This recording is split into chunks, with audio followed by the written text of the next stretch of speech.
Hello అందరికి welcome back to the channel. Lakshmi Dental limited ఈ company వచ్చేసి 2004లో స్టార్ట్ చేశారు. వీళ్ళు డెంటల్ ప్రోడక్ట్ ని మ్యానుఫ్యాక్చరింగ్ చేసి డిస్ట్రిబ్యూట్ చేస్తారు. వీళ్ళ యొక్క ప్రోడక్ట్ వచ్చేసి కస్టమ్ క్రోన్స్ అండ్ బ్రిడ్జెస్ అండి. ఇవి వచ్చేసి డ్యామేజ్డ్ టీత్ ని రీప్లేస్ చేయడానికి యూజ్ చేస్తారు.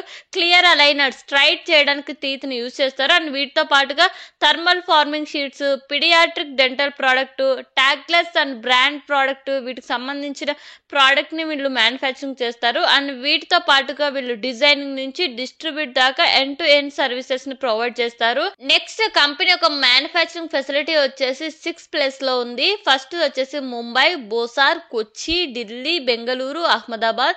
వీటితో పాటుగా అక్రాస్ 320 సిటీస్ లో ఇన్ ఇండియాలో వీళ్ళు డొమెస్టిక్ గా 22,000 డెంటల్ క్లినిక్ వీళ్ళ సర్వీసెస్ ని ప్రొవైడ్ చేశారు. అండ్ ఇంటర్నేషనల్ గా 90 కంట్రీస్ కి వీళ్ళ ప్రోడక్ట్ ని ఎక్స్పోర్ట్ చేసినట్టు చెప్తున్నారు. అండ్ నెక్స్ట్ 2372 ఎంప్లాయీస్ అయితే ఇప్పటిదాకా ఉన్నారు వీళ్ళ కంపెనీలో ఇన్ డిఫరెంట్ డిపార్ట్మెంట్లు అనేసి అయితే చెప్తున్నారండి. నెక్స్ట్ ఈ కంపెనీ యొక్క రెవెన్యూ చూసినట్లయితే 23లో 163 క్రోర్ పైగా ఉంటే 24కి అది 195 క్రోర్స్ కి రీచ్ అయింది. అండ్ ప్యాట్ చూసుకున్నట్లయితే 23-22లో వీళ్ళు లాస్ అయితే చూసారు. బికాజ్ ఈ కోవిడ్ పాండమిక్ వల్ల and high expenses like new technologies ని వాళ్ళు అడాప్ట్ చేసుకోవడంలో అండ్ వీటితో పాటుగా సాలరీస్, ఎంప్లాయీ సాలరీస్, బెనిఫిట్స్ వీటి వల్ల వీళ్ళకి హై ఎక్స్పెన్సెస్ అయ్యాయి అండ్ లాస్ అయితే చూసామని చెప్తున్నారు. అండ్ 24కి వీళ్ళకు జాయింట్ వెంచర్స్ నుంచి కూడా రెవెన్యూ బెటర్ గా రావడం అండ్ వీటితో పాటుగా వీళ్ళ సేల్స్ కూడా 20% అప్ అవ్వడం వల్ల వీళ్ళ ప్రాఫిట్ కూడా 25 క్రోర్స్ కి రీచ్ అయిందని చెప్తున్నారు. అండ్ లోన్స్ కూడా వీళ్ళ డెప్ట్ ఈక్విటీ రేషియో వచ్చి 0.9 ఉంది. బట్ ఈ ఐపీఓ ద్వారా వచ్చిన ఫండ్స్ ను కూడా వీళ్ళు లోన్స్ ని రీపేమెంట్ చేసుకొని వీళ్ళ సబ్సిడరీ కంపెనీకి ఉన్న లోన్స్ ను కూడా రీపేమెంట్ చేసి వీటికి కావాల్సిన న్యూ మిషనరీని పర్చేస్ చేసుకోవడానికి అండ్ బిజినెస్ ఎక్స్పాన్షన్ కోసం అయితే యూజ్ చేస్తున్నారు. నెక్స్ట్ ఈ కంపెనీ ఒక డొమెస్టిక్ అండ్ ఇంటర్నేషనల్ వైజ్ గా మనం రెవెన్యూ చూసినట్లయితే ఇండియా నుంచి వీళ్ళకి 67% వస్తుంటే, యూఎస్ఏ నుంచి 20%, యూకే నుంచి వీళ్ళకు 7% అండ్ అదర్ కంట్రీస్ నుంచి 5% రెవెన్యూ వస్తుంది.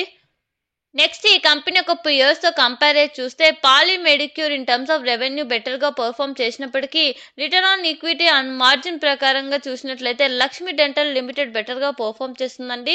అండ్ వీటితో పాటుగా వీళ్ళకి డొమెస్టిక్ అండ్ ఇంటర్నేషనల్ ప్రెజెన్స్ కూడా బెటర్ గా పర్ఫామ్ చేస్తున్నారు కాబట్టి ఐపీఓలో మంచి డిమాండ్ ని క్రియేట్ చేస్తుందని అనుకుంటున్నా. అండ్ నెక్స్ట్ పిఈ రేషియోతో మనం కంపేర్ చేసి చూసినట్లయితే కూడా వీళ్ళు లోయర్ వాల్యుయేషన్ లోనే ఐపీఓను కోట్ అయితే చేస్తున్నారండి.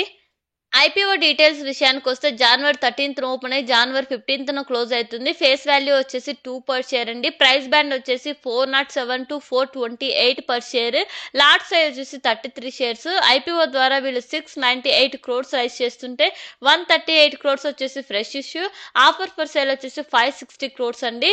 వన్ రీటైల్ మినిమం లాట్ వచ్చేసి 14,124. మిగతా డీటెయిల్స్ మీ స్క్రీన్ లో అబ్జర్వ్ చేయొచ్చు. నెక్స్ట్ కంపెనీ ఒక రిస్క్ పరంగా చూసుకున్నట్లయితే ఈ టైప్ ఆఫ్ బిజినెస్ ఏవైతే రిస్క్ ఉంటుందో అన్ని వీటికి కూడా వర్తిస్తాయండి. అండ్ కంపెనీ యొక్క ప్రమోటర్స్ మీద కొన్ని కేసెస్ అయితే నడుస్తున్నాయి. వచ్చేసి యోగేష్ బాగుల్ అండి, ఈయన కేసు అయితే ఫైల్ చేశారు కంపెనీ యొక్క ప్రమోటర్స్ మీద. ఇదేంటంటే సమ్ పర్సంటేజ్ ఆఫ్ ప్రాఫిట్ ని వీళ్ళ అగ్రిమెంట్ ప్రకారం యోగేష్ కి ఇవ్వాలి, బట్ అది ఇవ్వలేదని చెప్పేసి కేసు ఫైల్ చేశారు. అండ్ అగైనెస్ట్ యోగేష్ మీద కూడా కంపెనీ కేసు అయితే ఫైల్ చేసింది. బికాజ్ తన యొక్క ప్రాపర్టీ అంటే మెటీరియల్స్ కానీ కాన్ఫిడెన్షియల్ డేటాని కానీ వీళ్ళు బిజినెస్ ని competitive business, similar business start చేయాలని యూజ్ చేస్తున్నారు.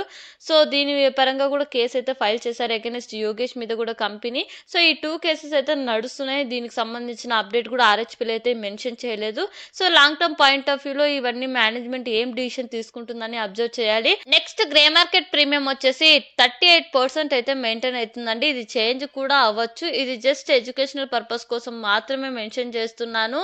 అండ్ ఒకవేళ మీరు ఐపీఓలో పార్టిసిపేట్ చేయాలనుకుంటే మీ ఓన్ అనాలిసిస్ చేయండి, ఆర్ఎస్ మీ ఫైనాన్షియల్ అడ్వైజర్ తో కనెక్ట్ అయ్యే డిసిషన్ తీసుకోండి. ఒకవేళ మీకు ఈ వీడియో ఇన్ఫర్మేటివ్ గా అనిపిస్తే మాత్రం please like, share and subscribe అండి. And thank you for watching.